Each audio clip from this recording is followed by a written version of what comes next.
This is a prepaid collect call from an incarcerated individual at the Leon County Jail. This call is not private. It will be recorded and may be monitored. If you believe this should be a private call, please hang up and follow facility instructions to register this number as a private number. To accept charges and consent to this recorded call, press 1. To repeat, thank you for using Securus. You may start the conversation now. Hi, Charlie. Yeah. Hey, guys. Yeah, no, I don't know why it's doing that, but no, it's just I had so much hope, and like the crazy thing is that I really wasn't getting that excited until this past weekend, and then after that, you had Thursday, Friday for the week before, then you had this whole week, last whole week, and then I had Wendy's attorney testified on Friday, actually on maybe Thursday. And no, it was all day Thursday. Yeah, Friday. She was Friday. Friday morning. Yeah. So I sat up there and testified from Thursday at 8:45 till 5:45 at night. I come back, they put me on the stand for another hour Friday morning. And Kaplan had me for another 2 hours. 2 hours. And like, okay, you're full on questioning, ask me anything. It doesn't come down to that. Like, and Dan said to me, he said, if I were to give you a score, I think you'd get a 95. He said he was very happy with how I testified. You know, my demeanor, my delivery, how I was like to the point, but like not, elaborated on some stuff, was personable. Like he came across fantastic. Everybody, Bree was telling me, like, reading to me things that people were finally writing online about like positive things. Like finally, people are writing positive things about the case. Yeah. And I was literally like, I was on cloud 9 over the weekend. I was like, I'm going to see my son. I'm going to get out. I'm going to go to see Scott. I'm going to go there. I'm going to have these plans over there. I'm going to have these plans. I'm going to enjoy my time with my dog. I can't wait to be on my boat. I can't wait to see my son. I'm planning on what restaurant I wanted to go to. Like I'd given away my food on Sunday night because I'm thinking like, okay, like they're not going to let me go from the courthouse. Like I gave away all my food to 2 guys and friends, and like I'm feeling good. Like I was so sure that I was going home that like I didn't want to have people just pick my food. I'd rather give it to the 2 guys I'm friends with. So they gave me 2 packages of fish back, and once I go back to the pod, they'll give me some of the food back. And they just walked me through the pod, and I'm like, go get me some tuna fish. And they went up and got me some. But I was like,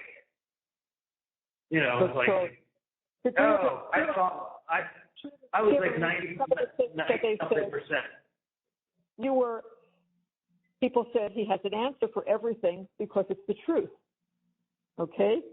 Then they said, I believe him. He was definitely not part of this killing. Another one. Made her look absolutely desperate several times with incredible reaches like, quote, you're untouchable, right?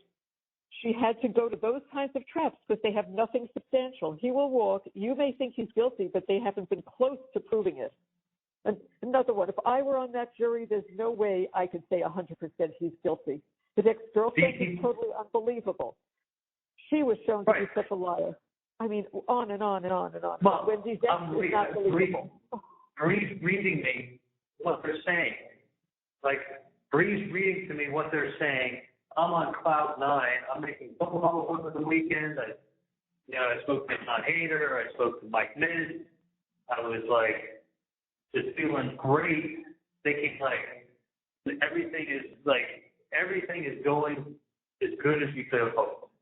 Absolutely as good as you could have hoped. Like, Kaplan got to the point that she wanted to ask me what does Bree do for Dave, and how old is she? Like, why are you asking me her occupation and her age? Like, Because she had nothing to talk about. Because you know that she's his nanny and you're about to make me look bad.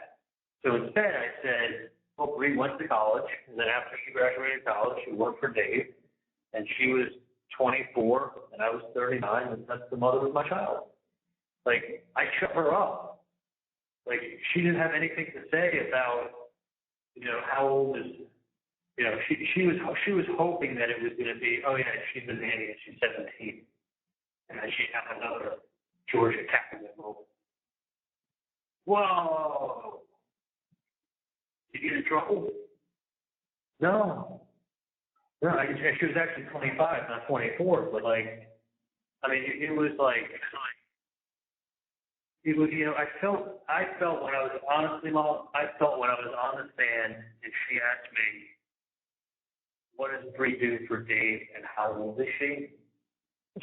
I was like, you have nothing else to ask me. I know. You've run out of questions. I mean, Mom, I've never in my life gone from one extreme of emotions to the next like this. I've never come close. No. Not. We were all on a high. After you testified, we were all on a high. And Bree is right. All these messages came in positively. They couldn't believe how. Miles called up. He couldn't wait to tell us. He said, kid's totally innocent. Totally innocent. And his son-in-law, who's a lawyer, called. He is totally innocent. He said he's getting off because they have absolutely nothing. I mean, this is from intelligent people. That's my problem. Yeah. That's the problem. Yeah. That's the catch. That's the jury of my peers. The jury of my peers was not there. There was one juror, number 15, that he would have said he's a juror of your peers. He knows that if you're going to find a guy guilty of first-degree murder, you better be so sure you know what happened. You better be really, really, really, really, really sure you know what happened. But they just had Georgia going, listen, if you use your common sense and you see what's going on here, all this code talk, just, what guilty is. If you feel he's guilty, vote guilty. Like, that's like saying, like I said before, like, you think the Kansas City Chiefs will beat the Dolphins. I mean, that may be your feeling, but you sure aren't going to bet more than, you're not going to say I'm 90% sure, 95% sure, 99% sure. Like, that's the realm that you have to be. You're going to take somebody's fucking life. Yes. Like, I mean, I can't. I can't get over. No, I can't get over. Like, you're taking somebody's fucking life from them, and you're destroying lives, and you're being shown fucking emails, or like a book that Wendi wrote, or autopsy photos. Like, the autopsy photos are horrible. I didn't write the book, and she can say whatever the fuck she wants. She used it to rub it in their face to be like, look, this rich, educated white girl is laughing at you on her way to civilization. And isn't that what she did? Isn't that what you did? Tallahassee was just a stop on your way to civilization. It even says it in the book. You were foreshadowing. You were making fun of people. Emails, nothing. She had absolutely nothing. And they had a liar for their big witness. So nothing. And two big witnesses. The guy. No, listen. No. Yeah, but I don't want to talk about that. But I'm just saying, like, no. Yes. I know. But I'm just saying, like, even when somebody was lying, they're just like, well, it's okay if they're lying. You read these emails. Like, holy shit. If I was just sitting there thinking, honestly, you know what I was thinking? You know what I was thinking. If I knew it was going to be like this. I know what you were thinking. I was thinking. This is a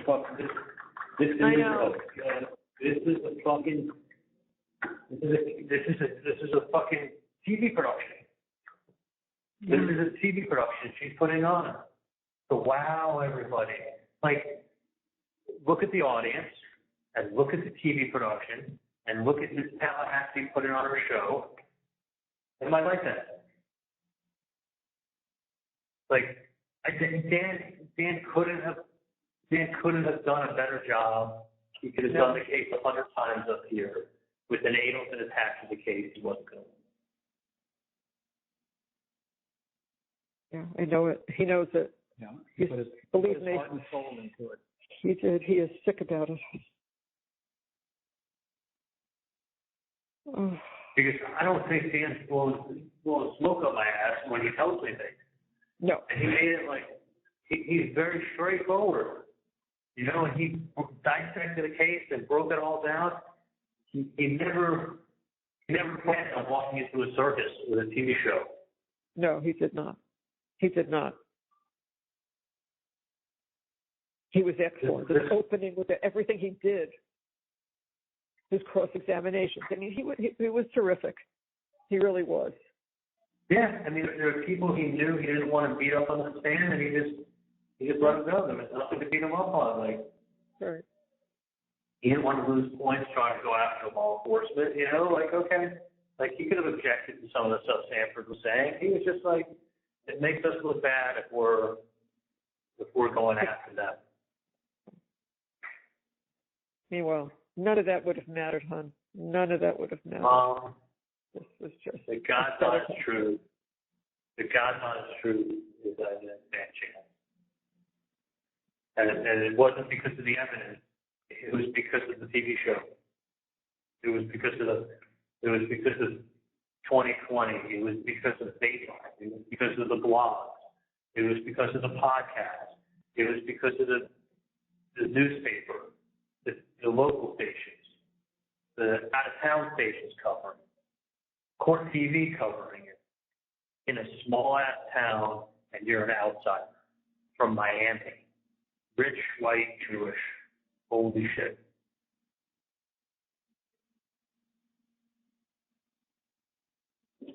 Yeah. Wow. Just cannot believe it. I still can't believe it. I can't believe it. I mean, I feel better when I'm talking to you guys, other than when I'm not talking to you. I'm looking at the shit I'm feeling in myself. It's like painful. It feels good to be able to talk. It's like, I know. Voice my opinion. Well, I'm hopeful that he will see you earlier tomorrow, and that you'll get out of there, because it Some could point be during the day. some point during the day. Is he there? He's there just like regular hours, like up to 5? I think it's just regular hours. Yeah. All right. So hopefully during the day. Yeah. And Did you then notice the bridge of my nose between my eyes was all red? What was that from? Did you see that on TV or no? No. No, I check this out. So you don't have tweezers. So I'm sitting watching the Heat game, and I've got my index finger and my thumb, and I'm using my fingernails, as like little pinchers. So I'm like I'm plugging the eyebrows between my two eyebrows, like in the center, right? So like if you take your two fingernails, you can pinch it, and then pull the hair out, right?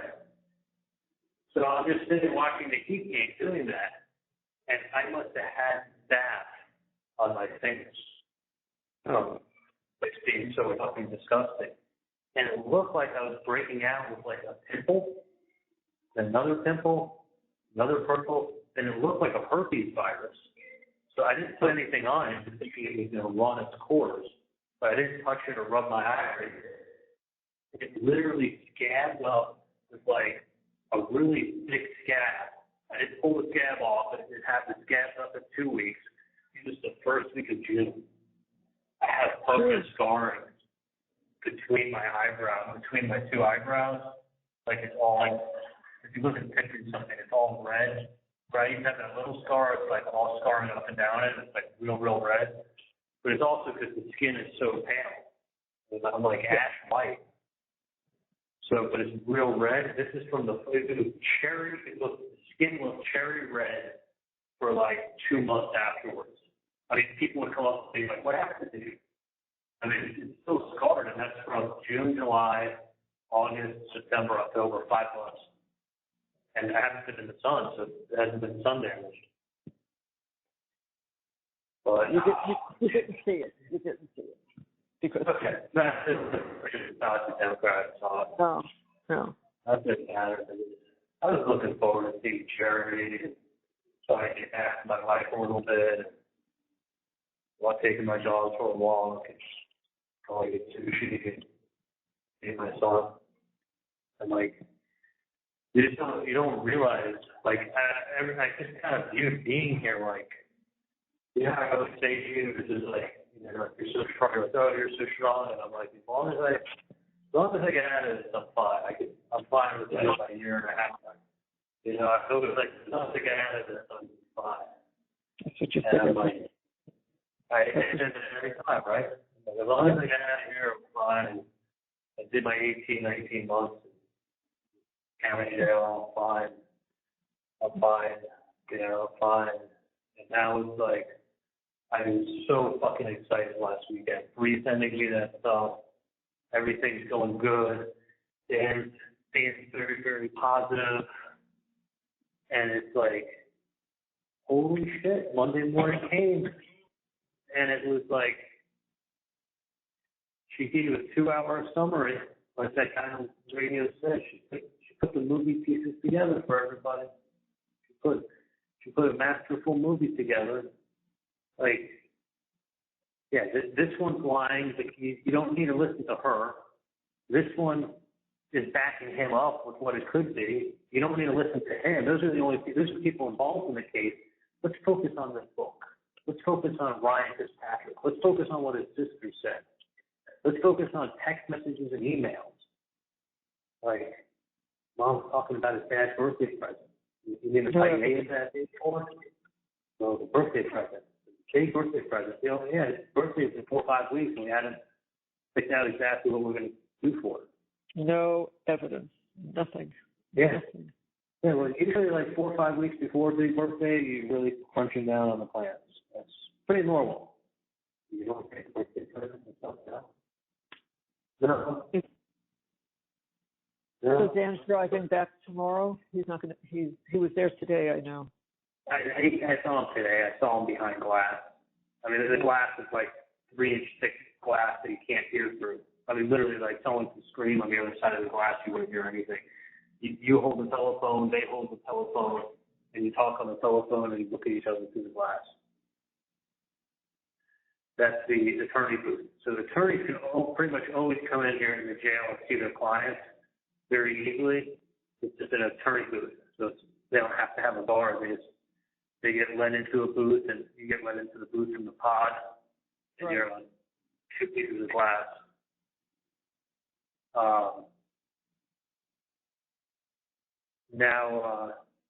You know, but when I had the contact visits, they always had to have a guard sitting outside the door, and then I got to sit in the same room as him.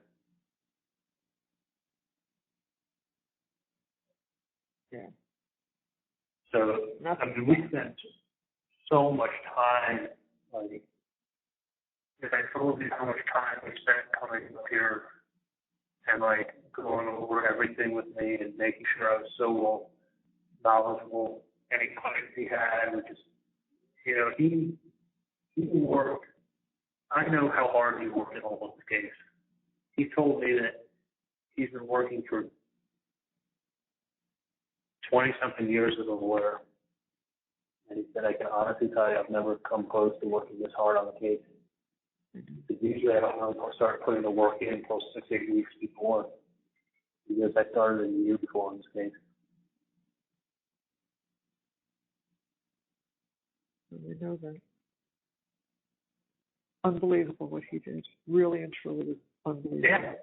No, I mean, coming up, I can't tell you how much time we spent on the phone together, going over stuff, going over wires, you know, him asking me questions, you know, really knowing the discovery in the case.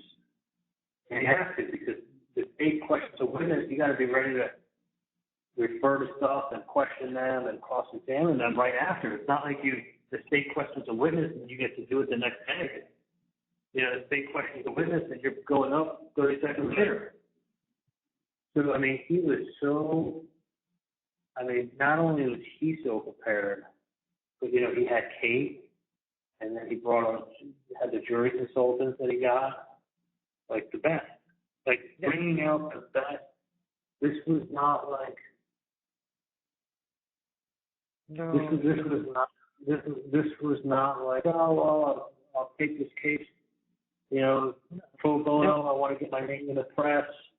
You know, I want to try to make a name for myself. Like, this was like, he did this to fucking win. Oh, yes, he did. Yeah, he did, Charlie. Yes, he did. He did. He certainly did. You know, and he believed that if he outworked everybody and knew the case better than anybody else, knew the facts, that they weren't going to be able to come close. And I don't really think, like, sitting there in the case, I don't really think that they came close in any regard. She just fluffed it over on that at the end. She just fluffed it over like it was nothing. Nothing. I mean, everything he said, we kept saying, like, things wrong. And we're like, she still doesn't get it. Like, you look at me and be like, she still doesn't get it. She still doesn't get it. She didn't want to get it. She just wanted to pretend like that wasn't her defense, and she's just going to talk over us and say, look at these emails. Look at this book. She knew if all else failed, I could get this jury to fucking hate these people. And David even said, like, you don't have to like him to acquit him. But you know what? They can't hate. If they hate you, and they feel like you're making fun of them, you're belittling to them, and you think you're better than them, you're arrogant, you think you're untouchable, they ain't gonna go. They're like clay in her hands at that point. She had nothing else to say. So she had nothing. She had nothing. I mean, and you know, it's funny. That's what Mike Vince did today. When I spoke to him over the weekend, he's like, Charlie, he's like, I saw her questioning you, and it's almost like she gave up. Like she just flustered. Who said that to you? Mike Vince. Oh, Michael. Yeah. And I saw her. It wasn't like she came to like an abrupt end. Like she ran out of things. Like she got frustrated. She like kind of put her hands up. Like she wasn't. Like Bree was reading the quotes to me that people were writing, and it was like people were saying like, I can't wait to see Kappelman hammer Adelson. And then like someone was writing back, looks like Adelson hammered Kappelman. Like, see, these are people who are watching the trial. Who really watching it, right? Like watching a real trial, and it was a real trial going on. And I think she realized after Friday where she was, and said, you know what? I'm going to put a clause together that will make every single person on this jury despise these people when I'm done. Despise them. There's only one reason you're bringing Wendy's book and reading about the small stop that out of the big town of the city that sounds just like Tallahassee. But she had no evidence. Everybody knows that she had no evidence. Nothing. She just played around. No. No fact. No fact. Cut and paste. Put your sweet Southern accent on it. You know, finesse it, and like y'all. Yeah, added that. Y'all. You know, y'all know what you got here. Why are they talking like this? Well, there's a good explanation, and I gave it over the course of a day and a half. But you just asked it like even his own sister said. You know, even his own sister said, okay, well now you got the jury believing that like even his own sister doesn't support it. The way you said it, that's how it sounds. Like she summed it up for them, so they didn't have to think for themselves. She just gave them a quick note.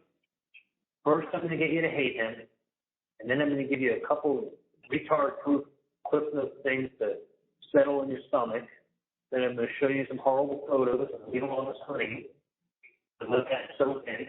Then I'm going to show you the photos again. Let that soak in again for another 5 to 10 minutes while I talk to you. they get real angry. So now you hate these people and you're angry. Like, I mean, like, I got done watching, I told you, I said to Kate, I go, this is not good. Yeah. Like,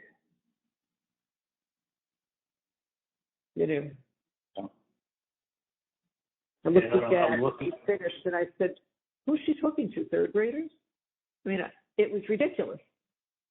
there was 5 black women on the jury, 1 black guy that was the sergeant I told you about, 1 kind of redneck looking a little bit, like 50-year-old guy, then 3 guys that looked like they were inbred, that were like out of shape, 30 years old, looked like they never had a girl in their life, and like one of them worked at the Florida State bookstore. He was wearing his Florida State sweatshirt during the trial a couple times. And he worked at the Florida State bookstore. Another one's wife was a professor at Florida State, and another one had. So there were 3 people in the jury affiliated with Florida State. 3 affiliated with Florida State, and 5 with family members of law enforcement and a sergeant. Oh. And that's who we got. Can you imagine what we had to get off? Yeah. I mean, we had people that we had to get off because they were married. Her husband was a sheriff's officer, but she could be fair. Yeah. So her husband's a sheriff's officer, all the friends are sheriff's officers, but she can be fair. Yeah. Yeah. I drank the Kool-Aid thinking I'd come up there and get a fair trial.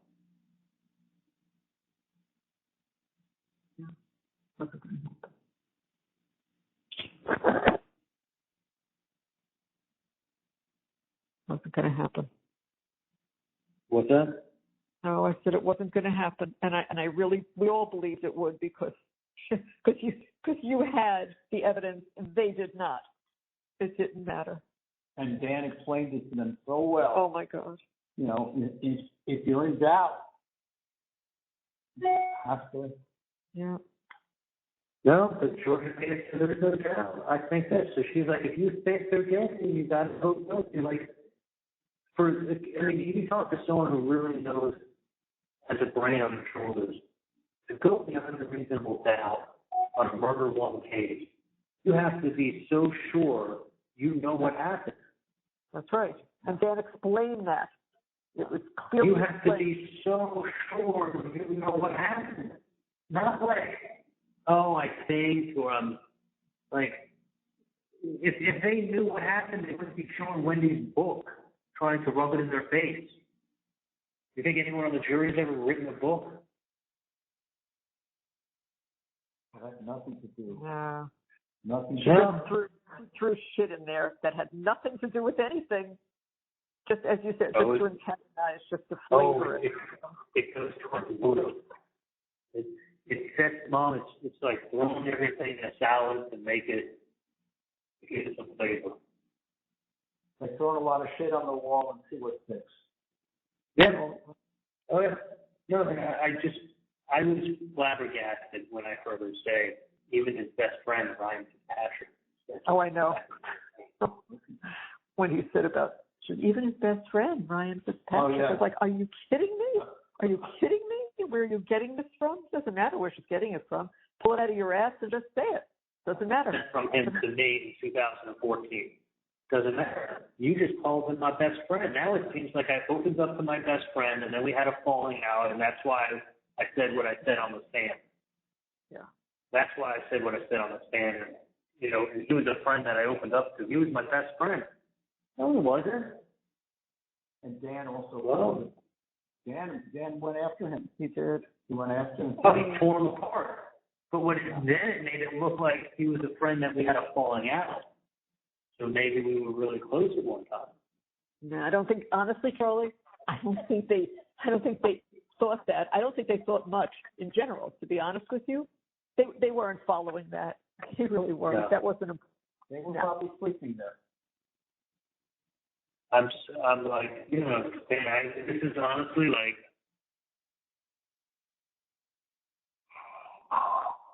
You don't even have to see. Wait a minute. And 12 people, all 12. Like, holy shit. It was 5 o'clock. They wanted to go home. So that was it. I honestly, if they actually deliberated, it would have taken at least 2 days. At least. You couldn't go over through the evidence. They To didn't look at go anything. through. What Dan was telling them, look at this wire, look at what he says on this wire at this time. This wire is like ZZ at 3 minutes 34 seconds. He says this. Look it up. I'm looking at the jury. I was getting sick. Nobody was writing anything down.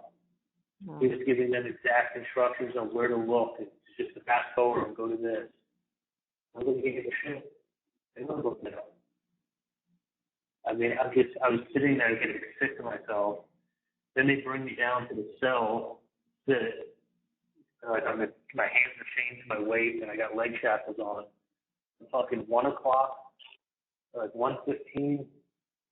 I probably ate lunch till 2, and deliberated probably 2 to 5, right? No, they were gone at 5. They were gone at 5. Yeah. So for 3 hours and 45 minutes, I sat in that cell by myself while the jury was deliberating.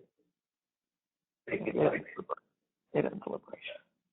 And they came to the guy and said, we have a verdict. And it's like, they have a question for the judge. Anytime there's a question for the judge, they bring you up.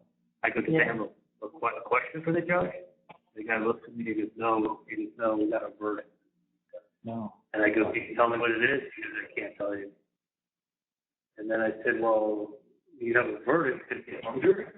And he goes, no. He goes, the verdict means either they're all saying innocent or all saying guilty. So then I had to go walk up to the 2 different elevators and walk across the shackles and chains. And then I'm like, hey, can I put my tie and belt on? And he goes, no, the judge wants you in your chains. That's all. He goes, you're going to sit down and the jury won't see you because you'll have your hands underneath the table. But he doesn't want us to take the shackles off. I'm like, oh, fuck. The way he said it like that, like the judge doesn't even want you putting the tie on. I thought to myself, the judge knows. No. We knew because of the time. We knew because of the time. You know we saw the time, Charlie? You know. Mm-hmm. And I saw your face. I mean, I knew before that just from the time, but I saw your face when you walked in. I mean, it was obvious. They showed me walking in. What did we see? We see him. I saw you sitting without the tie. Yeah, without the tie. I saw the time. Right. And we know. We knew. We know. Oh, I knew too. You could see it on my face. I wasn't even like. Yeah. I mean, I was upset. I was in shock. I just put my head down for a second and then picked my head back up. But I was like,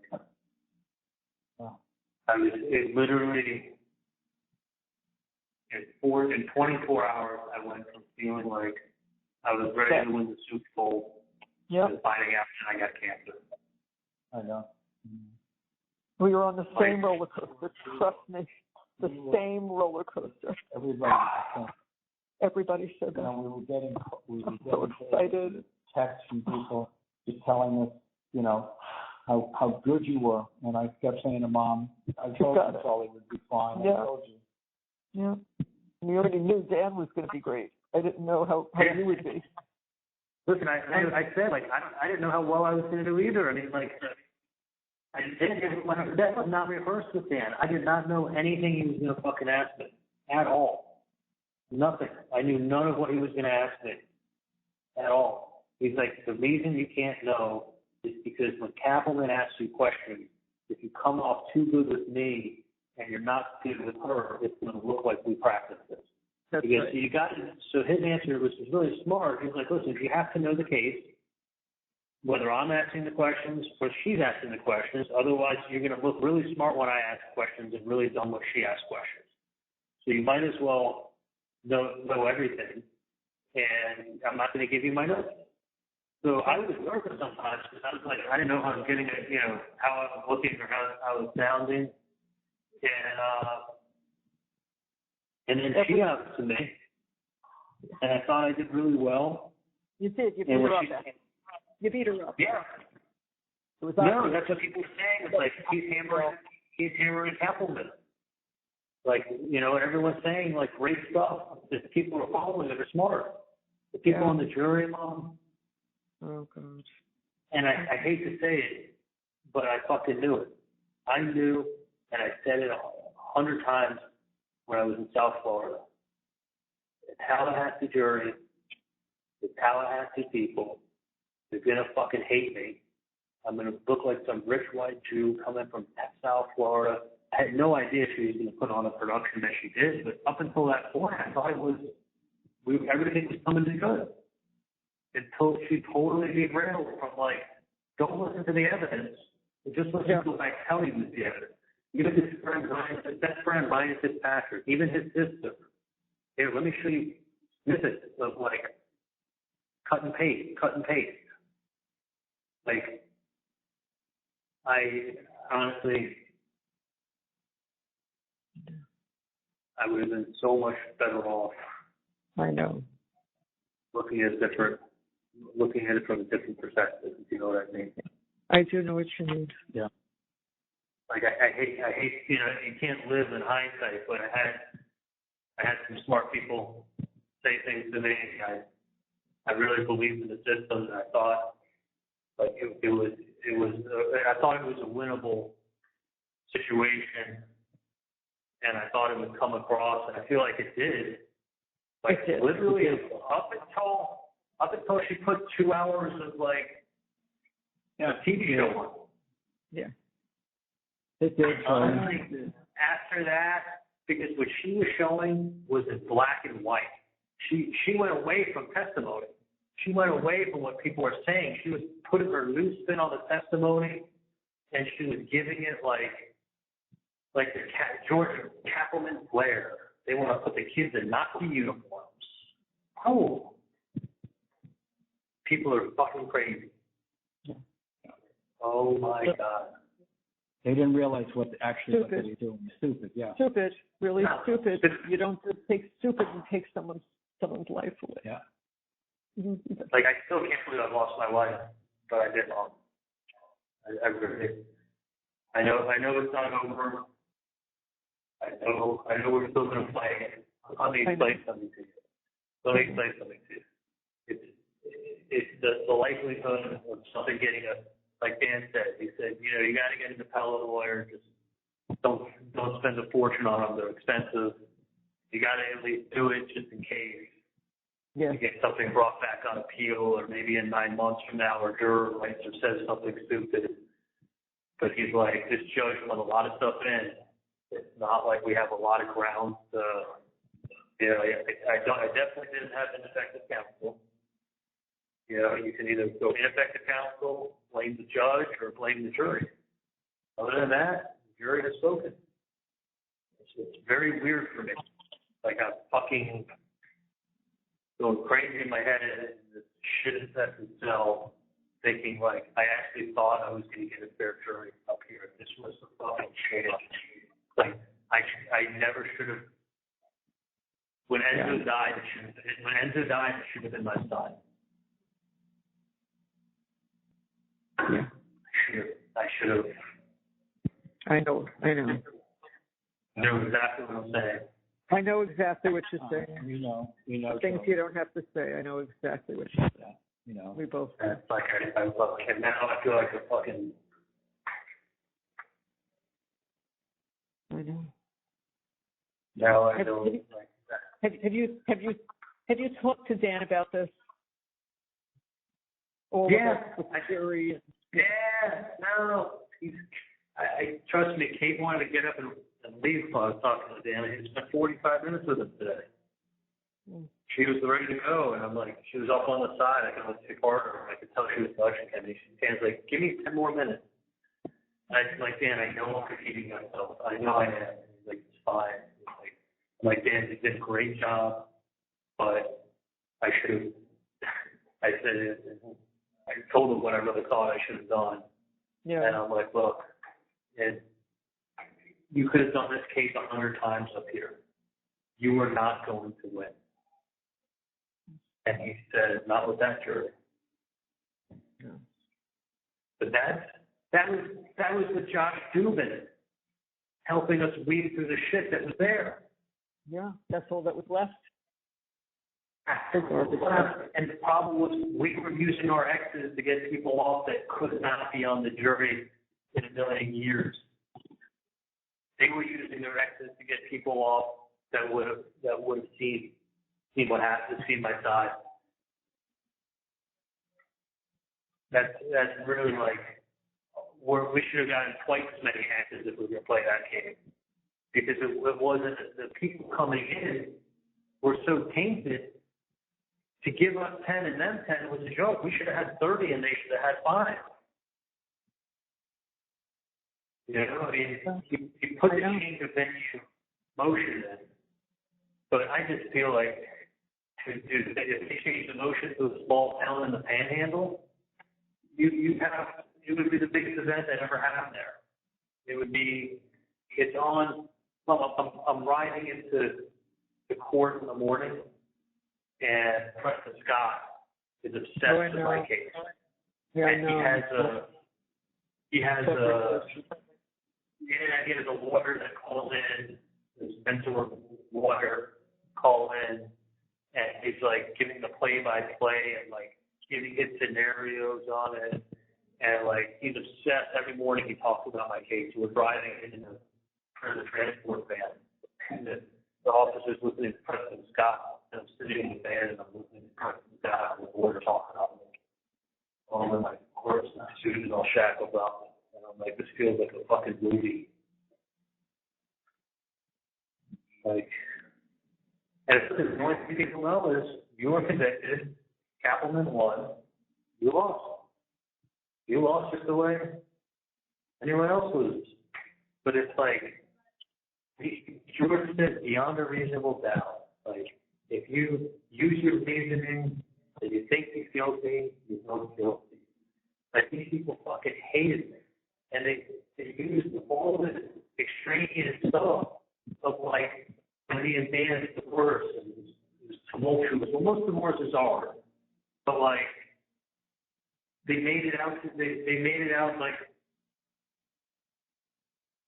I mean, they painted such a fucking picture. There was not a chance in hell I was going to get a fair shake in this town. That's your bottom line.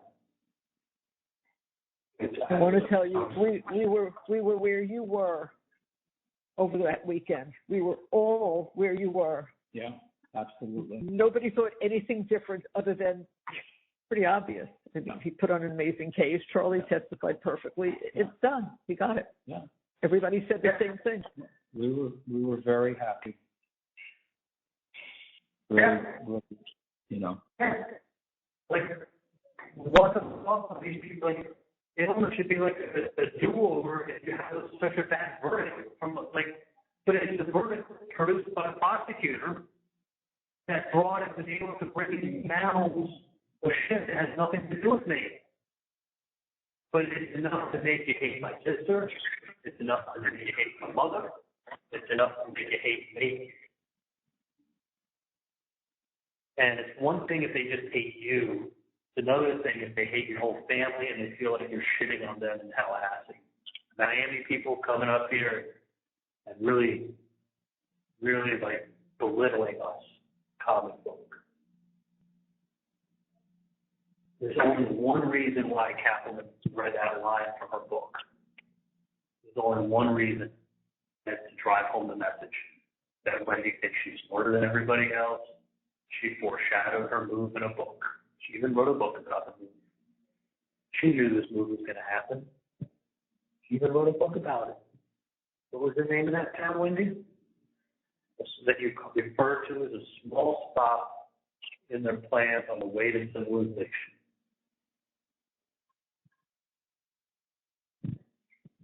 I mean, it is kind of crazy that she wrote a book and put that in there, don't you think? What? I mean, it is kind of creepy that she wrote a book and put that line in there with that town. Like, she could have left that line out of the book. But she didn't know. Like, she was just writing a book. Of course. Like, she could have called the town Biloxi. She could have fucking left the line out about it being on a small stop along the way to civilization. Like, it sounds like she's foreshadowing a future event in her book, doesn't it? Well, she made it sound like that. I know. I mean, how many kids does this lady have in the book? 2 boys? What does this lady's husband do? He's an English professor? So he's a school professor? What school does he teach at?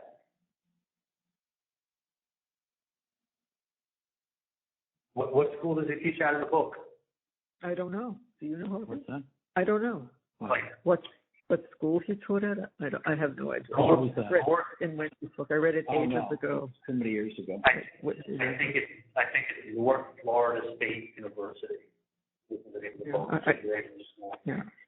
She made it up. I don't know. So the husband's a professor at what school?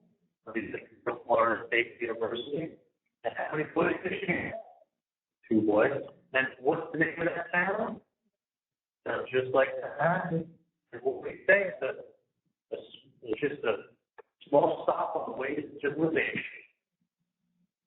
Like, that sounds, I mean, I'm just telling you, if someone read that line in a book and the author was Wendi, it sounds like she is foreshadowing her big move to Miami. Right before she buys a bottle of Old bourbon. Like, and then she's driving by that, and then did you like when Catwoman goes, she couldn't help herself. She had to drive out her crime scene to make sure it was done. Yeah. Like, that's the only liquor store she's ever been to in Tallahassee and bought something. So she went the whole way that she always could. But you know what it looks like? Oh. It looks like Mom, let me tell you something. That right there is 1 in a million. That she goes on that date at that time by the street on the house, and then they say that she wanted to make sure the job was done.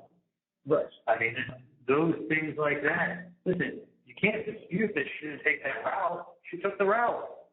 She did. But she was there, and she did a 3-point turn. That's right. So when you're sitting and you're evaluating the case, it wasn't where they said. Right. But I'm just saying, like, I guess you could see police paper. Who knows? But I'm just saying, one said 2 or 3, one said 4 or 5. But the point is, the fact that she put her fucking car there on that time at that date on the way out of her way is enough for people to go, whoa, she must have known something was going on. There's no way she shows up there on that date, on that time, without having prior knowledge. She's involved. The same nonsense about the bullet bourbon. Yeah. Yeah, well, the bullet bourbon got squashed because they had the email. Yeah. They That was, had the invitation. Yeah, they had the invitation that was sent for 2 people getting married for a stop the bar party to show that to request a bottle of liquor. a specific one. Yeah, which is crazy. Like, It is crazy. That's It's crazy. Which is crazy. I mean, it's crazy. She's going to buy a bottle of bullet bourbon to celebrate that night. Like, if she didn't have that email, there's no explaining it. She doesn't drink alcohol. There's 5,000 bottles in the store. She passes by the crime scene, and she goes and buys a bottle of bullet bourbon to celebrate that night. Yeah, insane. There's the chances are so ridiculous. Listen, calling my parents' home line, that's not crazy. But that, driving by the scene, out of her way, and going to buy a bottle of bullet bourbon, I would have to say, like, I know. if it smells like shit, it is shit. But no, she really was going to buy a bottle of liquor. She really wasn't. And that's the only liquor store she ever been to. But she said, listen, she couldn't help herself. She had to go check it out to make sure it was done. Okay, that sounds really good. It makes her sound like she's a part of it. And if she's a part of it, then I must be a part of it. So which story do you think makes more sense? I mean, what is the fucking chances on God's green earth that she goes out of her way and drives by that street from that time on that day? It's insane. It's crazy. It's crazy. It is. I mean, you can't even believe it. I hate to say it, but it's almost like it's things like that that can make somebody shut out everything else, all the other things that you're saying, and you go, look, on this date, on this time, she leaves her house. She takes a route that's 5 miles longer. She drives by the scene on this date at this time. Why on God's green earth is she doing that to go to a liquor store when she could go to three of them that are closer? It's called being at the wrong place at the wrong time. But that's not a good explanation. The explanation they want to hear is she's a part of it. She knows. She has to know. How else would she be there? And that's what the jury listens to. And they go, I mean, to me, does that make sense? I mean, if I'm on the jury, yeah. She's showing up, isn't she? That's crazy. Yeah. It's crazy. Crazy, fucking crazy. But think about it. What are the statistical chances of her leaving her house and driving by that scene on that date at that time and not being involved? Yeah, I mean, it's insane. It is. It's absolutely crazy. It's crazy. But it's true. It's what happened. Yeah, but It's what happened. But I'm asking, what are the chances that her husband was just murdered? She's leaving her house and driving by the crime scene, but has no knowledge of anything going on. And they made a big deal like, well, why didn't she call daycare? Why would she call daycare? She got a tree fell. That's exactly because it used to happen all the time. Yeah. Because they have those summer storms and the trees fall, and like she just was like on and on, like didn't think anything of it. Thought a tree fell, and they were cornering it off, and then cutting the tree and going up the road when it's over. But what are the? I mean, like if I was sitting at the bar and somebody was telling me this story, that's one part of the story I have a really hard time getting over. Is what is she doing there on that date at that time, leaving her house to go out that she doesn't need to go and go to turn on this street? yeah, it's a coincidence, you know? But people don't like to hear it's a coincidence when it's one in a million. No, they don't. No? They don't. They don't, because you can And only that was say 1 word. in a million. That was 1 in a million. That was insane. That was 1 in a million. That literally was like. It blows your mind. Yeah. Blows your mind. I mean, what else do you have to say? Like, if I was on that jury and you start hearing, well, okay, that was a coincidence. Okay, and then the TV repairman, the TV joke, the mom saying this TV is about 5, lots of TV talk. It's just a coincidence. I wish you picked another object on planet Earth.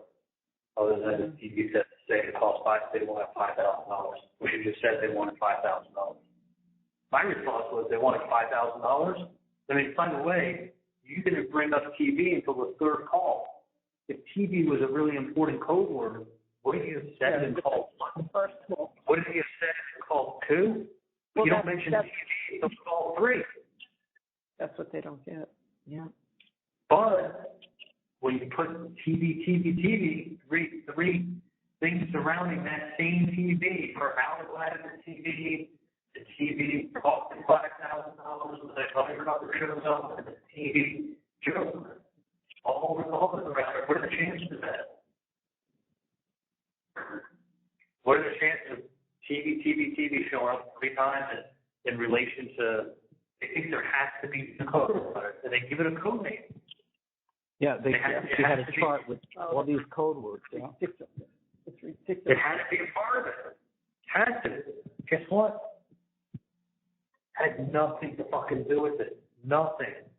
But listen, if I'm on the jury and I'm seeing the TV joke, the TV repairman at the house on the 18th, and then when you're describing how much the guy wants, you have to reference the TV.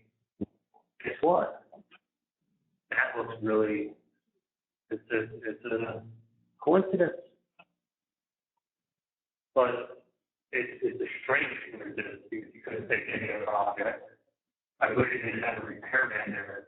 I wish I never made that joke, but you've got all three kind of revolving around the same subject matter. Why? Coincidence. Do you see any evidence in there? No. But coincidence, and Wendi was showing up at the house at that time on that date, out of her way, 10 miles from her house, leave Georgia Kaplan to go. She had to check to make sure it was done. So you're sitting there on the jury, and you've got to think of one of two things. If she showed up there to make sure the job was done, she'd still be held. If she's guilty, then I'm guilty. Or it was just a coincidence, which is what it was. That's just what it was. But it's a 1 in a million coincidence. And how many times can you say it's a 1 in a million coincidence before you're explaining what they think is what are the chances with it being a coincidence? You know, I mean, I hear what you're saying. I mean, then you start telling people playing people for stupid. You know what I mean? It's like, if you want to poo-poo everything as a coincidence, eventually you're going to be like, wait, I am stupid. Like, that was a perfect example of being at the wrong place at the wrong time. Like, yeah. But they would never back off of it because everyone knows what are the chances you're 10 miles from your house. I mean, how far did she live from it? 10 miles? No. Oh, it wasn't? No, I think it was closer. Yeah, it only took about 15 minutes, and we're talking about slow and mostly back roads. So no, All right, it wasn't. 10 miles? 6, 7 miles? Yeah. Okay. But you look at where you are 6, 7 miles away, and it's unrelated. Yeah. The only way she knew how to get there, she doesn't normally go to a liquor store. Right, but there was not only a shorter route, but it doesn't matter. You're there on that date, on that time, 6 miles from your house, and what's the reason? Right. You went out of your way to go to a liquor store when you could have gone another way? That's just creepy. Yeah, it is. It is. But it's just a coincidence. I know, but coincidence. You know, and then what she wrote in the book, that's just a coincidence. So it's like the TV is a coincidence, showing up there's a coincidence. How many years ago did you write the book? I don't know. Charlie? 08 or 09, something like that. Yeah, 08. Many years ago. 08, yeah. Yeah, it was a long time ago. It was a coincidence. I took a picture for the front page. Yeah, many years ago. Yeah. Yeah, she was writing about the immigration lawyer. She's an immigration lawyer. The lady's got 2 boys.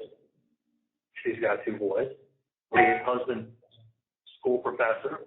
Her husband was a school professor. She was stuck in some town in the middle of nowhere on the way to civilization. Like, that's a nice slap in the face for a town that sounds just like you're describing you and your family, and a town that sounds just like Tallahassee, and now you're going to say that's a coincidence? And you were happy in that being stuck someplace on the way to civilization? Like, you start, I do see the other side, and you start rolling that together, and you gotta start explaining what the coincidence is, and it sounds like she's writing about herself. But there's also a North Florida State University. No, it was a school she made up the name. Yeah, but I'm saying there is a North Florida.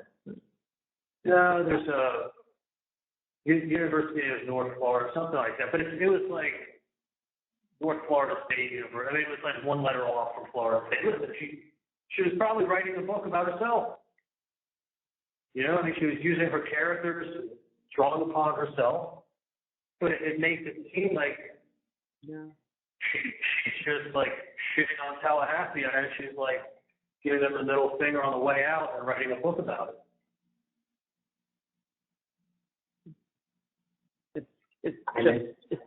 I know. I'm listening to what you're saying, and it's just it was the coincidence after coincidence after coincidence. That's all it was.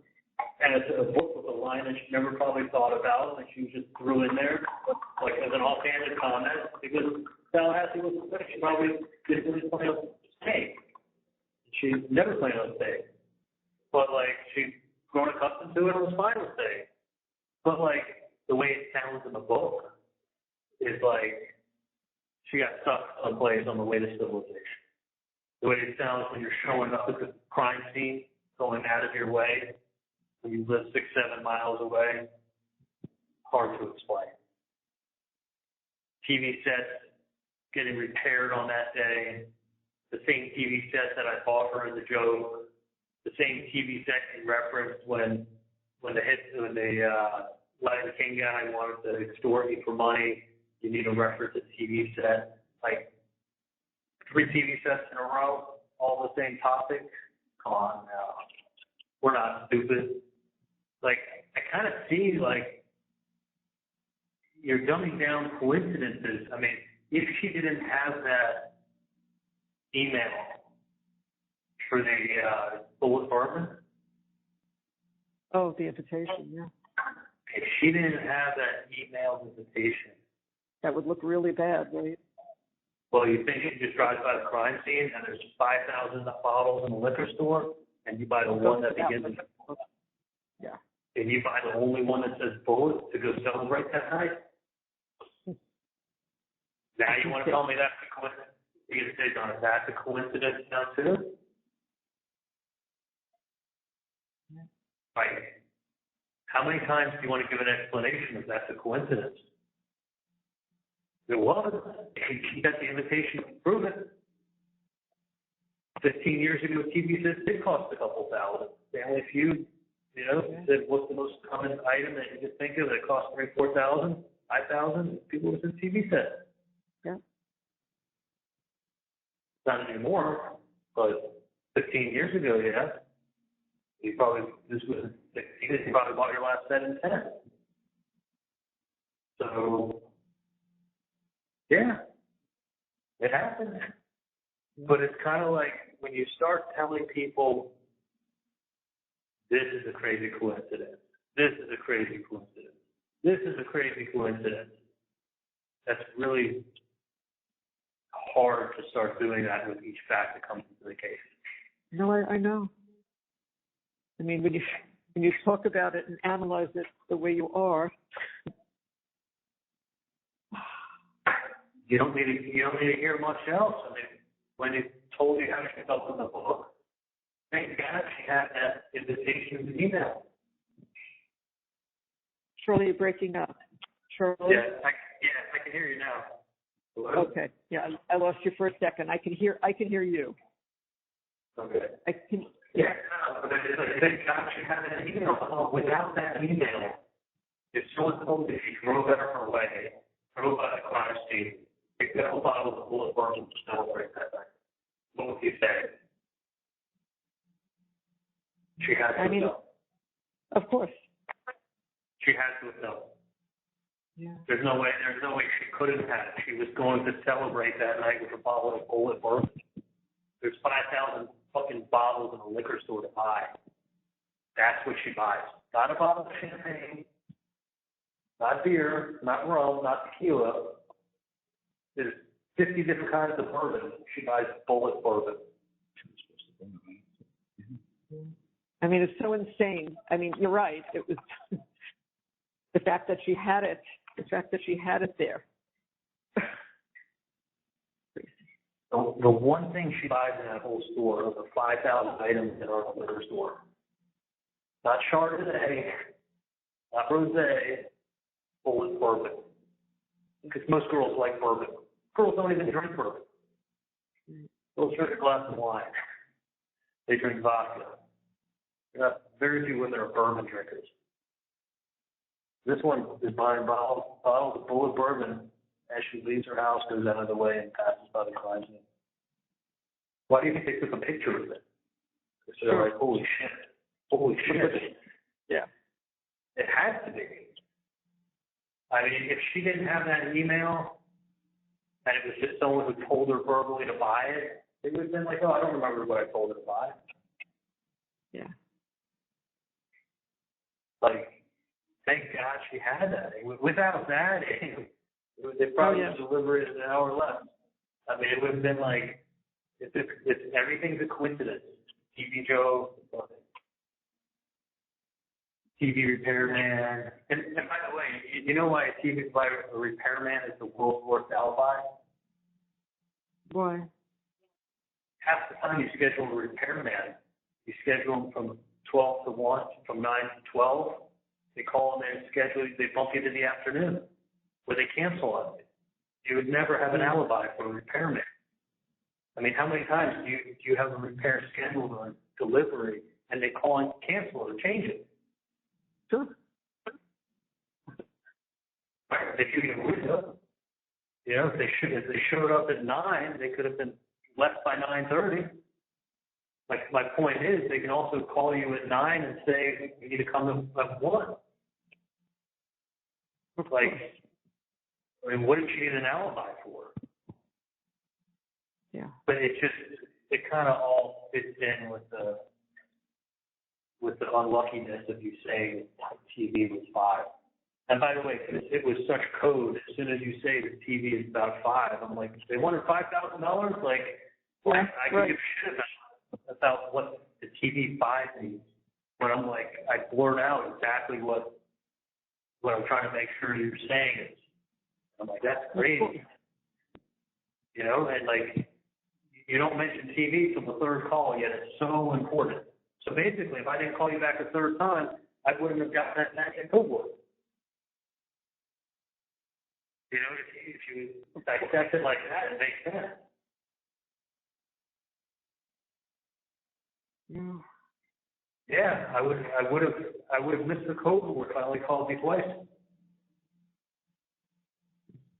So you called me, I called you back, and then I called you back the third time. So code word obviously meant nothing if you had to wait for the third call to tell me. The repairman being an alibi, what the fuck did she need an alibi for? She's not involved. So, like, what was she? She was worried they would suspect that she was the shooter. So she got the alibi. If she wanted an alibi, she could have made an appointment for herself on the other side of town that she would have kept, not worried that a repairman cancels on her. You know, if a repairman cancels on you, the alibi is all gone. I mean, but still, the crazy thing is the route she took and the time she took. And then having to make it the U-turn on the street. Like, that was crazy. Coincidence. Like, that's what they dumped it down to. But there are some coincidences. There's no doubt, but I think people don't like hearing that there's coincidence. They don't like things explained by a coincidence, especially the morning of the race. Yeah. Like that timing. It's all of those things, Charlie. All of those things that just. You know, and then also, by the way, the book that she wrote in 2008, like, she wrote the book 6 years earlier. Like, That's right. Maybe 2008, 2009. I mean, did she even have her kids at that point? Ben wasn't born until July 2009. So she may have only had one kid at that time. She may have been pregnant with the second one. Yeah. But either way, I mean, like, kind of crazy that she put that line in the book and named the city after Tallahassee. So it sounded just like Tallahassee to me when she read it out. Like, it makes, if the shoe fits. She's obviously talking about herself, staying in a place that she feels stuck on the way to civilization with her professor husband. Like, you start putting those things together. I mean, look, none of them have fucking anything to do with me. Like, nothing. Nothing. But since it is her movements up here in Tallahassee, you have to assume that everybody's connected. You know what I mean? Like, it has to be, there's no way that, you know, those are independent of me. You know, and then they go back to tie a motive. They don't get it. No. No, they don't. I mean, who knows? Maybe somebody will do a book or a movie and actually take our side and maybe get it. I haven't. I've thought of it. Thought of it. I mean, it's like, you know, maybe somebody will like, listen, if the jury didn't act improperly or the judge didn't make any bad rulings, I didn't have an ineffective counsel. I had great counsel. Yeah. So you have to have a reason to appeal the case. Other than you had a bunch of coincidences and a stupid jury. Yeah. Like, but to all of those things that they were building in, like that was their, they were allowed to bring an end because it spoke to motive. It spoke to state of mind. It spoke to like nothing to do with it. Yeah. You know what I mean? It's just like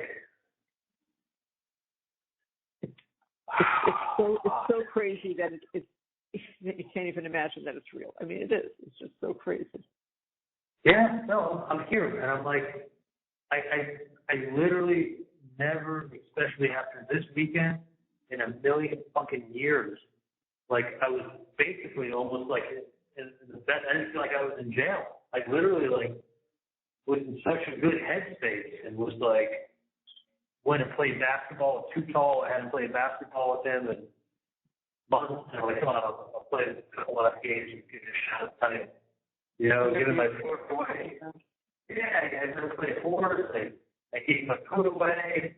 Made a couple phone calls to people I hadn't talked to in a long time. Kind of like hearing positive feedback. Like, that's why I'm like, are you fucking kidding me? Like, Dan's so happy with how the case is going. Right.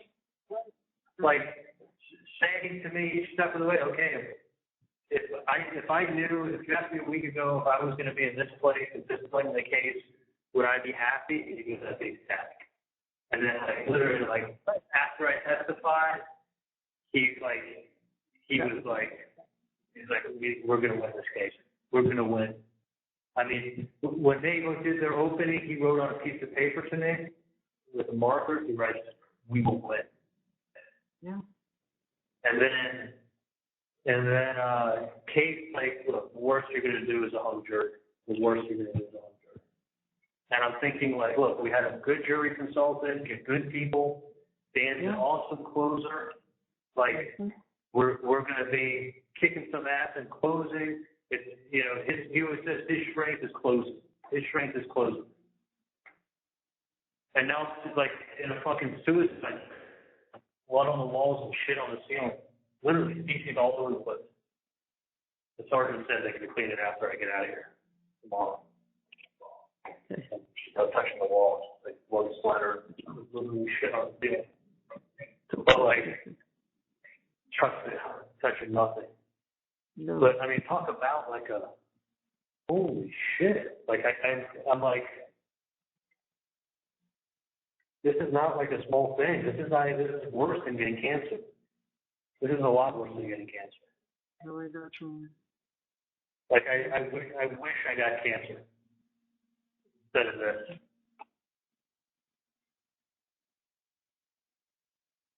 I mean, I literally,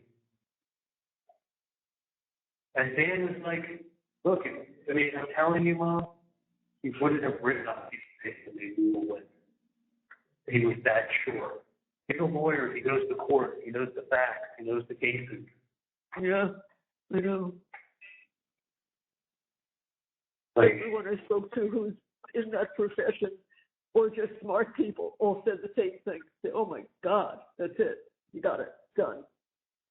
like, and Dan's a closer. He's a closer. He always says he's a closer. But he said, listen, the state goes first, we go second, but I'm a closer. Like, that's it. I was thinking to myself, okay, I did so good testifying. Now, you got to just do as good as I do. You just got to close it and we're going home.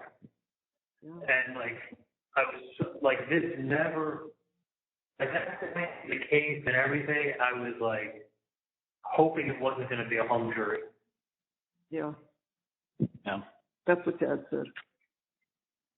I was hoping that there wasn't somebody along the way that hangs it. Yeah.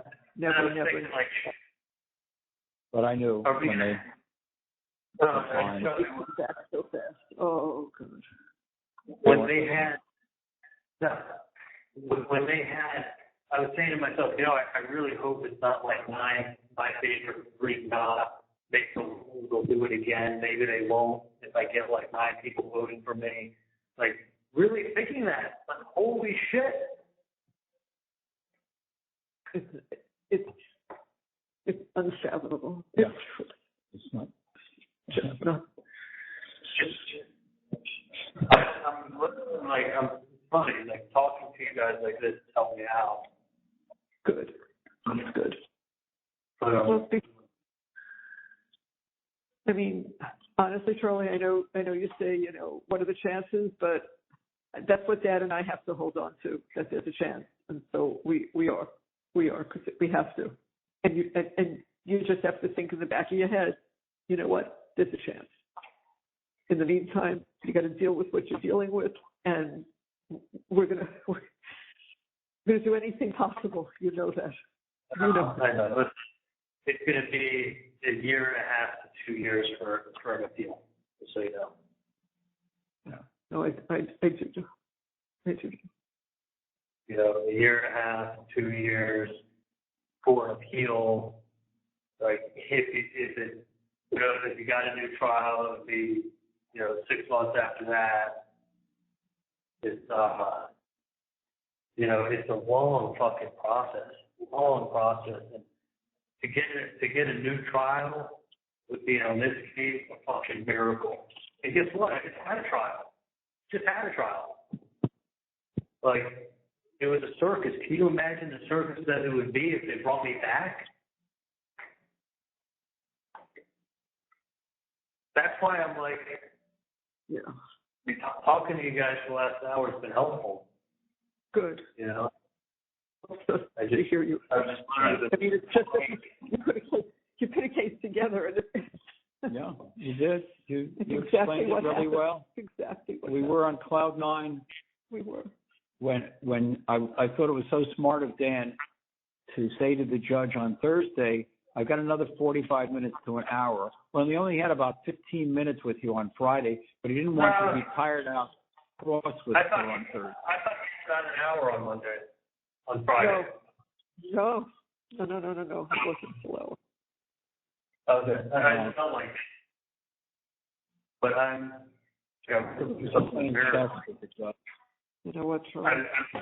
I'm like half white. I've been outside for an hour and a half in the last fucking year and a half. Yeah. I know I have looked at the photos when they're putting it up on the projector. I'm like, holy shit, they look like they're breaking it out.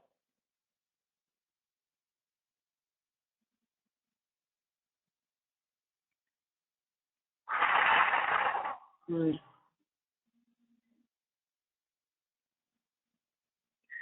So I was talking to Brady for Roman's birthday. I want to get him like a little bit. He loves country music. Yeah. So I want to get him like a little kid guitar that he can start like. I don't know if they make an electronic guitar or if they just give him one with strings, but like something that he can like play. Yeah. Actually, like whatever you would give a 5-year-old to start to learn guitar. Like they may just have it where it's electronic. I don't know if they'll have a like acoustic guitar or an electric guitar, but something that would like a 6-year-old can learn. Yeah. Right. I will. I just wrote it down, so I will start looking tomorrow. See what I can find for him. Yeah. I mean, it doesn't have to be. You don't have to get anything like crazy expensive or anything, but something that is 6. I mean, he may be too young at 6, but he may not be. That's like Fisher Price to be too young. Yeah. No, we will.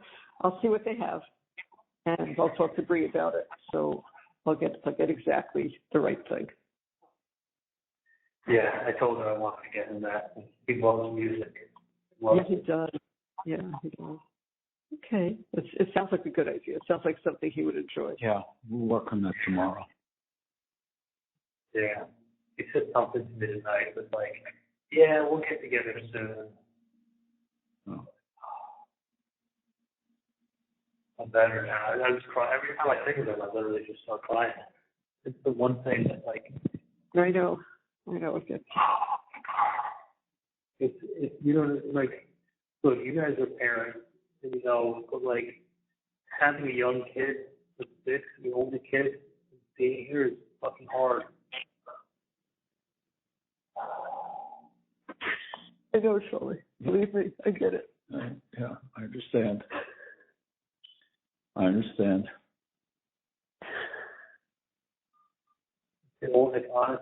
as bad as it is being here, it's the only thing that really kills me. It's not just me, it's him. And it's everything that I could have done with him, like my whole life. Like I went from literally thinking I was going to get my life back to like, I would have been better off. Yeah, I would have been better off getting cancer.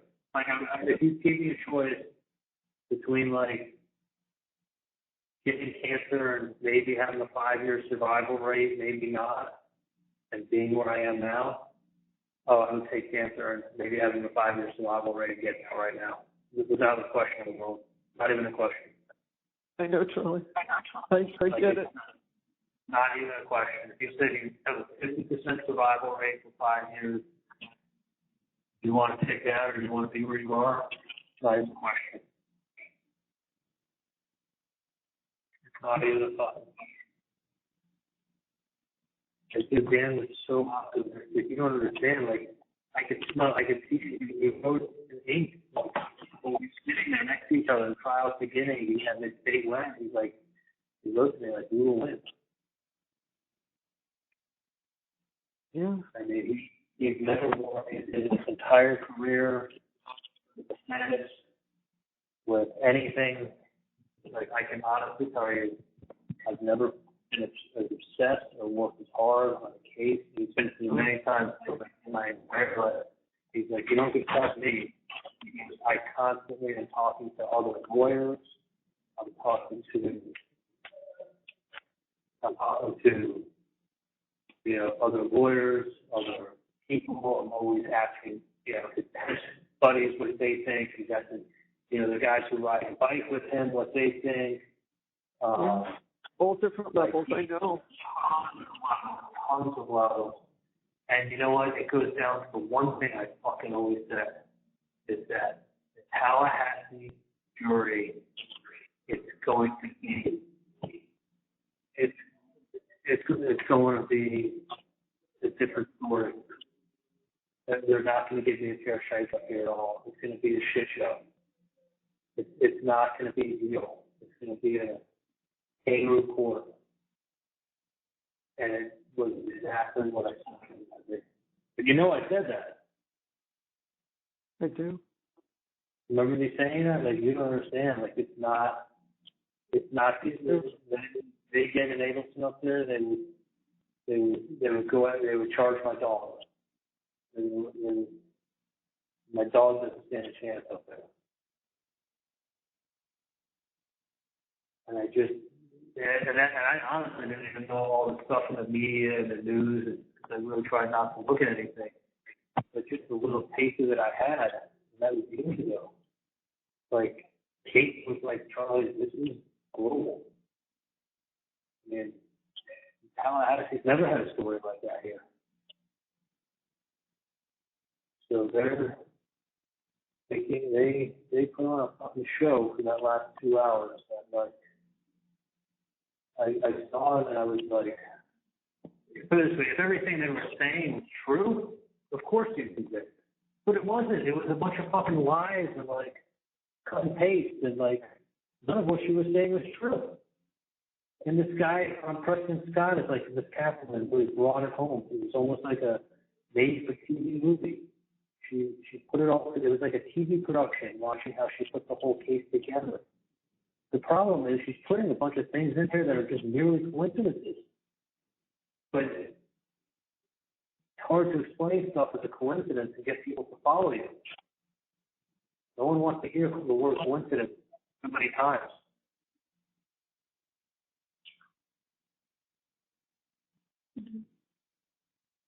You know what I mean? I do. Yeah, I do. I do. I do, Charles. There's only so many times you want to hear the word coincidence before you go away. You tell me I'm stupid. She drove by his house. Yeah. She left her place. That wasn't a common route for her to take. Never on that date or that time ever. Yeah. And you're right. But it's like stuff like that, I think, really makes it smell like shit. For lack of a better term, it's like, I know. it's like, how many times do you want to say it's a coincidence? Oh, there's some of that. Oh, it's just a coincidence. Oh, it's just a coincidence. Okay, well, by the fourth time you say the word coincidence, I'm about to say, oh, stupid. Use your common sense, folks. Well, that's like, when you say use your common sense, folks, that's like saying don't believe the word coincidence. Right. Because it's like, how much do you want me to believe, not to believe what I see or hear? And you're going to say it's a coincidence. Yeah. So it's like, and now I'm like,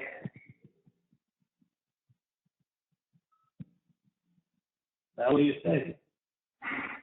Yeah. Now I sit here and I can't believe it. Now I'm going to be on TV. It's a coincidence. Like, there's just so many things that are like, listen, thank God she had that email for the Polish bourbon. That's right. Right. Because honestly, nobody on planet Earth would be have $5,000 in the store. She picked that and she's not a bourbon drinker. Yeah. Then you start going, how many different types are there in the store? How many different types of bourbon are there in the store? You don't even drink bourbon. That's right. Don't drink. No receipt. Get nowhere. Yeah, she didn't have the email. It would be Email. yeah, girls drink vodka, girls drink champagne, they drink wine. Never known one to go buy Polish bourbon. Yeah. Like to celebrate that night. Oh, and you don't even drink. You're not a drinker. Right. Yeah. Well, That's all true. Mm-hmm. Yeah, so Dan was, yeah, I just said to him, you never would have won this case. They just said not without you. And that's with Josh Dubin picking. Yeah. You know, with a team, had two guys with him. You know, they had this whole checkerboard and like yellow footnotes all over the place and like doing research on jurors and like looking up their social media stuff and like really like, you know, doing their due diligence. I mean, it wasn't just, but there were people on there that were so horrible. Like most of the exes they had, I was like, yeah, I agree, we gotta get rid of this guy. So it wasn't as useful as it could be because we weren't being, we couldn't even get into the nitty gritty. We just got rid of people that were bums. Yeah. One guy came in, I don't know if I told you this, one guy came in, he didn't really know much about the case, maybe saw some stuff online about 2 years ago. That's about it. Well, anyway, they do research on his juror, right?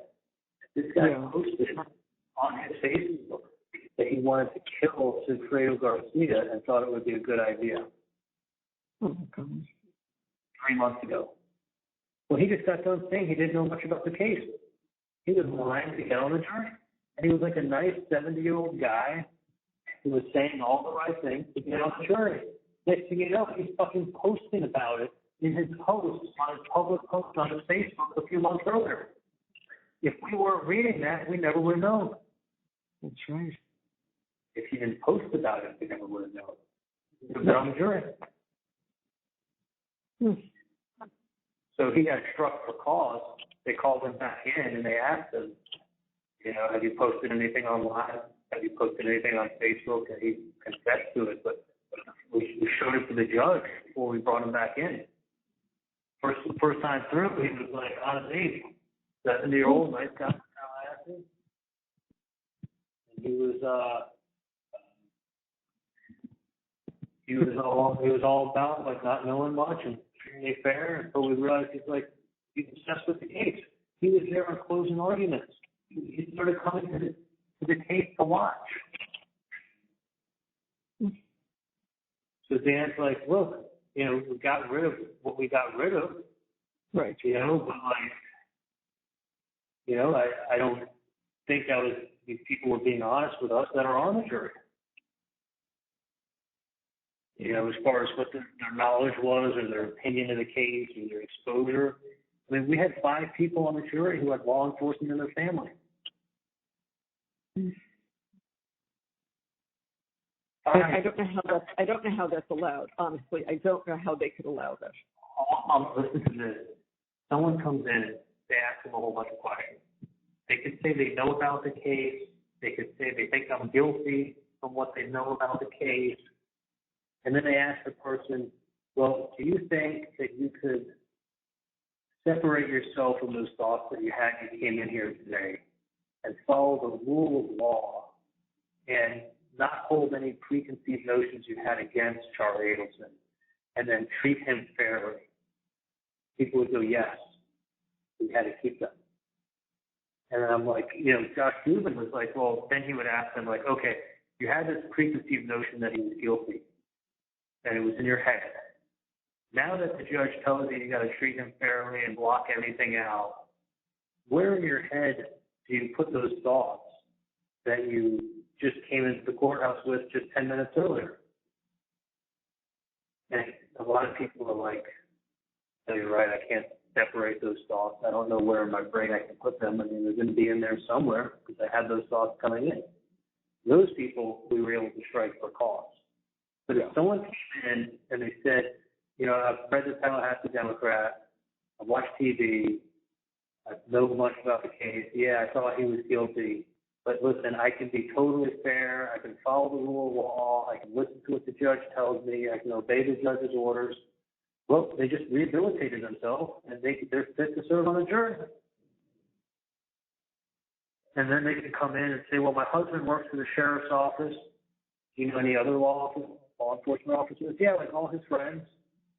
Any other ones? Yeah, a lot of officers go to the same church I go to. Okay. Do you think that you can be fair and impartial?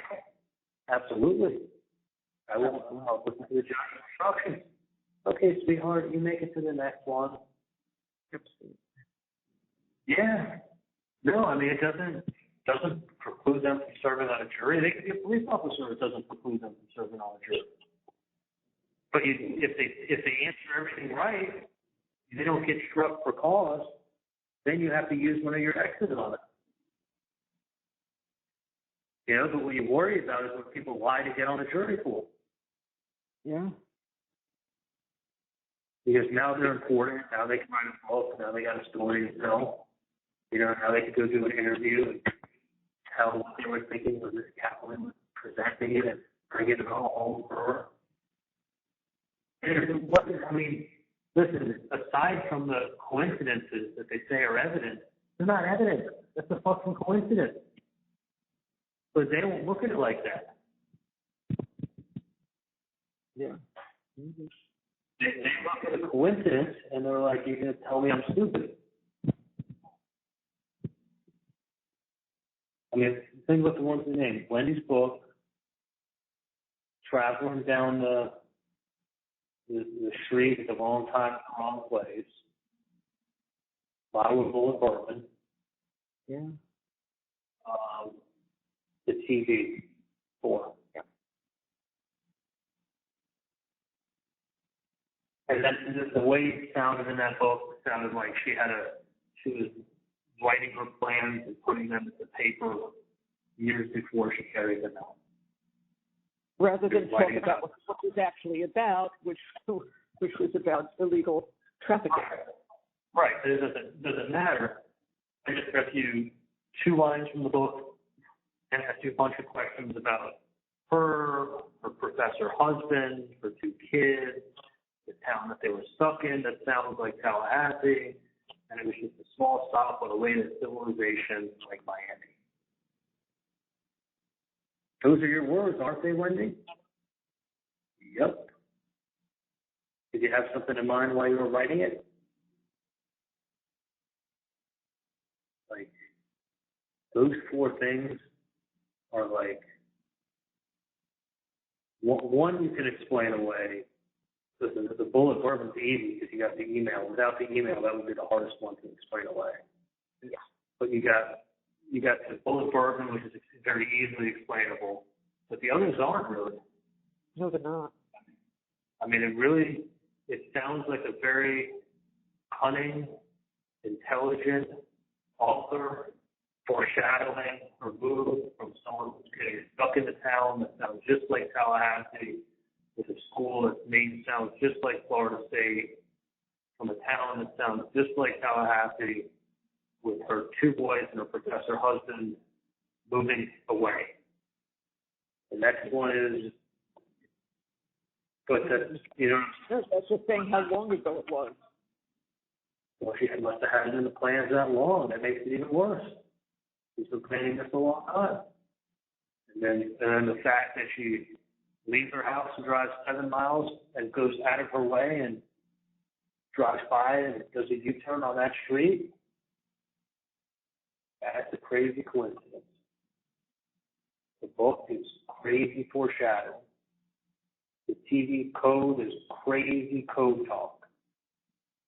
Like, then you take those 3 coincidences and then you tie it in with upsent emails,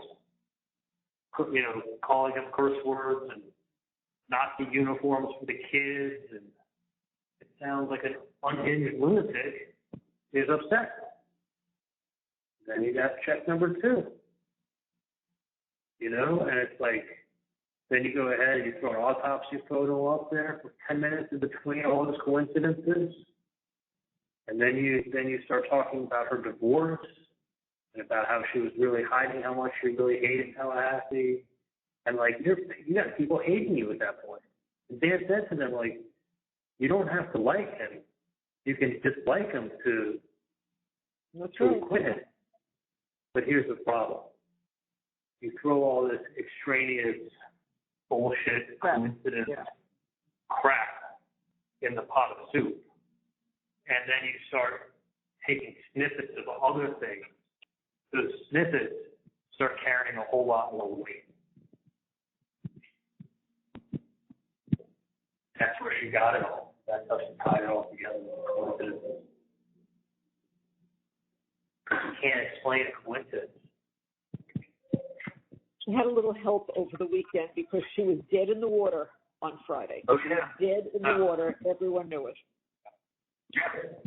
She was done. I mean, she was dead in the water, but she came. That was a TV production. She put those autopsy photos up for fucking 5-10 minutes. It felt like each time. I never, watching this, nobody saw even that they were putting anything up. Nothing. No. That was not. Oh, yeah. That was not shown. Yeah, they wouldn't show it on TV. They showed the horrible photos. Horrible.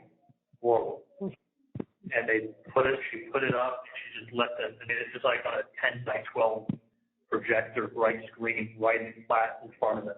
Like you can't not The look jury, at it. only the jury saw that, right? Well, I had it at a monitor in front of our desk, and it's hooked up to a monitor. That's right. On your monitor. So I had it square in front of my face on my monitor, and the monitor is like a foot high and a foot and a half wide. But the projector is like an 8 by 10, 8 feet by 10 feet, and it's flat in front of the jury. And she would walk that up, and then she would talk and leave that up there for like, for a while. Yeah. Oh yeah, I mean twice, maybe 3 times. Each time she was talking for like 7 minutes while I was looking at a horrible photo. I mean, literally would make anyone very upset. Horrible photo. And it's like, you're looking at like a head shot on an autopsy table that was pretty fresh from that, week. And it's horrible. Sure. People are looking at that. And then they're talking about, and Wendi just happens to drive down the street. Like, why is she driving down the street? Somebody must have told her something. It's going to happen. Like, tying it all together. The fucking coincidences really help tie everything together because you can't explain a coincidence. I can't explain why you picked TV. No. I can't explain why Wendi has a TV repairman at the house. And most of all, I can't explain when Wendi was moving out and I said, what does Wendi need for her house? Just let me know and I'll do my present. He said, well, she left the TVs behind. I said, all right, we'll go buy her a nice TV from Best Buy and that'll be my divorce present to her. And in 2012, when I gave it to her, I made a stupid joke, which it's like kind of a recycled joke. I've heard different variations of people. Like, you got someone a bottle of scotch. They'd be like, well, they were getting divorced. And they're like, well, I didn't know whether to get you a bottle of scotch or a hitman. So I got you the bottle of scotch. It was cheaper. Like, it's a fucking joke. I have friends my age who have made that comment about their ex-wives. So it's nothing. It's not even young. It's a recycled variation of a recycled joke because obviously I was only getting her the TV set, and I know she was going through a hard time with him, so I made it funny. That was it. I wish to God it was another object other than the TV. The same TV that she was having repaired that day? The same TV that you were bringing up when the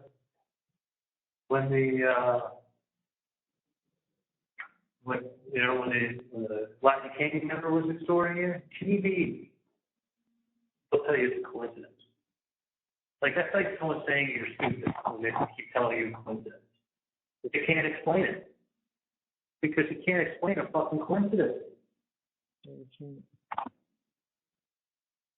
But Wendi showing, trust me, they're not going to back off Wendi showing up and driving down Prescott.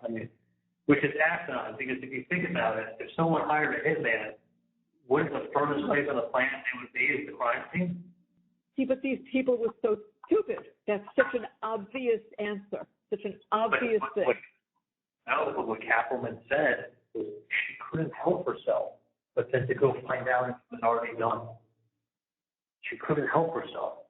Well, I guess the person's crazy, and they really did do it.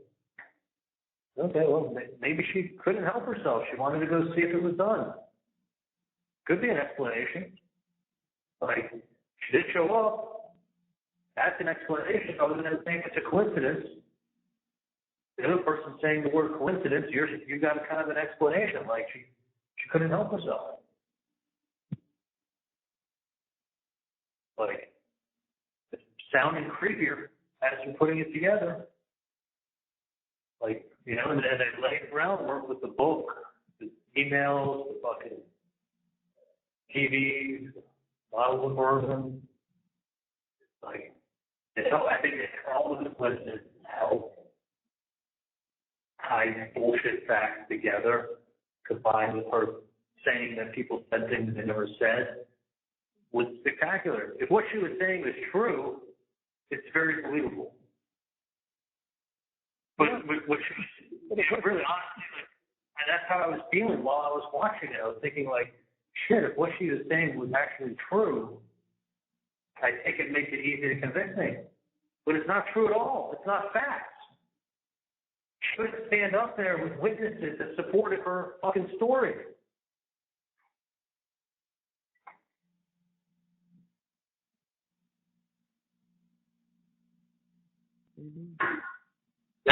But the crazy thing is the fucking coincidences you can't explain away. All you can say is it's a coincidence. You just don't want to use that word too many times. I feel like people are saying, you stupid.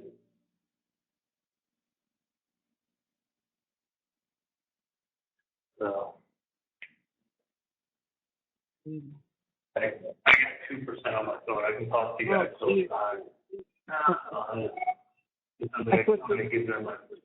thought you were going to get a chance to charge it tonight. I will. No, they'll take it from me. Oh, okay. It shuts off. And,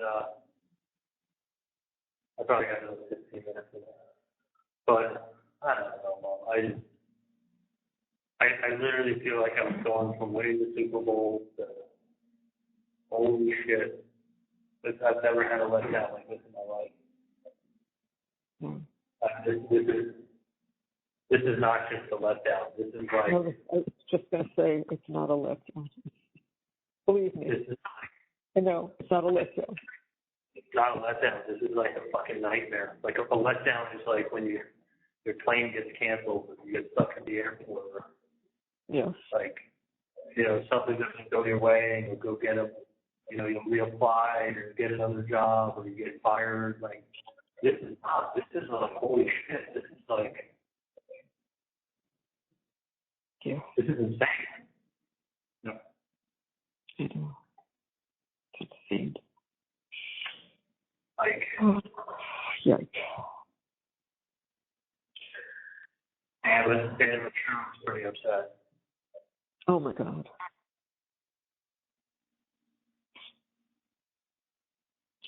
He was upset. And everybody that loves you was upset. Friends of ours were upset. It was as I said, look, I've gotten all these phone calls tonight. I don't respond. I don't want to talk to anyone now. Ruth called. I just let it go. I'm not answering any of these. The only reason I asked Rick and Sue to help is because I needed help. But other than that, no, nobody. I don't want to talk to you. I want to talk to you. I'll talk to Dan. That's it. I don't want to talk to anybody right now. No, trust me. I'm fucking speechless. I literally like. I don't know how to describe. I wish to answer on anybody, but I really think I would be way less unhappy if I found out I had a cancer and have a 50-50 chance of living and walked out today than shit. This is insane. This is insane. Absolutely insane. Like this is. I mean, and the thing is, it won so fucking convincingly is what scares the shit out of me. Like, this is exactly how I saw it being played out and coming up to Tallahassee. Exactly. And this is like without having a great lawyer and Josh Dubin and the whole team of people working on it. It's an impossible fucking case to win in Tallahassee. It's unwinnable. I said to Dan today, I said, you could do this case 100 times. I don't think you would win one time. You got to get 12 people to vote your way. 12. Yeah. To have a verdict, it has to be unanimous. 12 for you, 12 against you. Like I was thinking it was going to be like 10-2, 11-1. And I remember one time Dan saying also, like, he'd be pissed if we hang. Like, he didn't want to hang. He wants a fucking verdict. He wants to win. Yeah. Like, I'll be pissed if we hang. He's like, we're not going to do worse than hanging. He goes, but I'm telling you, I'm coming there to win. I'm not coming there to hang. Like, think about what would have to happen in the next trial to walk out of that courthouse. That's like what one of the bailiffs was, the jail down below. He goes, you realize you need like 12 people to win. All 12 have to vote your way. Right. Not 11, 12. Has to be unanimous to walk out. So think about it. With all the work that we did, we couldn't get 1 out of 12. That's scary. I don't know how they picked the two people that were alternates, that both would have voted for you. How did they become alternates? How did that happen? Who picks the alternates? It works that way because you go through the ones that you would pick, and then it's weird how it goes. It starts from the bottom, and you start crossing people off the list, and then it's like, okay, after we both run out of X's, the next ones become alternates. It's like they to them sooner. It kind of goes in order. So definitely one of the alternates would pick me. Definitely one of the guys would. I didn't know that there was a second one. Maybe there was a second. Maybe he would have had a hung jury. Yep, they would have had to hang it and do it again. And then you learn from the first one. Yep, but you know what? And you run it back. But you're still in the game. Right. This is like not 1 in fucking 12. Like, and I hate to say it, but it's exactly what I fucking knew I was going to be dealing with when I came up here, and I felt it in my bones that this is what I'm going to have in Tallahassee when an Adelson comes up here, and it's going to be like a fucking shit show, and you're not going to get a fair shot, this, that, and the other. And Dan was like, no. He's like, we're going to do the work. We're going to look at everything. We'll have answers for everything. Like, you're innocent. We'll be able to prove it. Like, I'm coming up there to win. I'm not coming up there to hang. And I'm thinking, like, my gut. I'm like, he's like, no. He's like, we're coming up to win. When opening arguments happened that first day, he wrote on a piece of paper to me while I was sitting there in marker. He goes, we will win. He was so sure. He would never have taken his marker and go there on a sticky pack. No. Totally, that's everyone was sure. And he certainly, because he doesn't do that unless he believes it. Yeah, because it makes him look bad. It would make him look really bad. Right? Yeah. We will win. Like, after they did their opening, like, oh, we got them.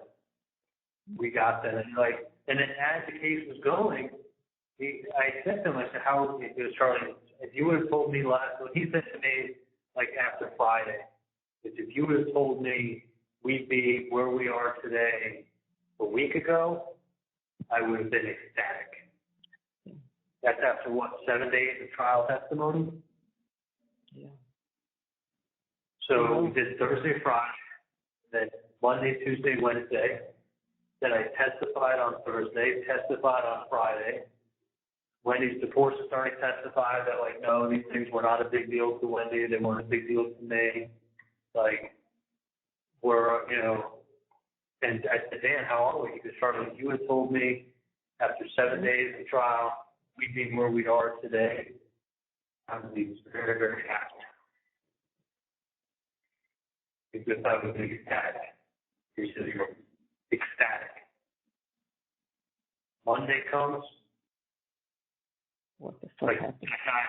Scott said, Georgia Kaplan put together it was like a TV movie, put the whole cake together. She summed it up perfectly. They fucking didn't listen to a thing that had happened for the 7 days before, or the day and a half I spent on the stand. The caller has hung up. Oh,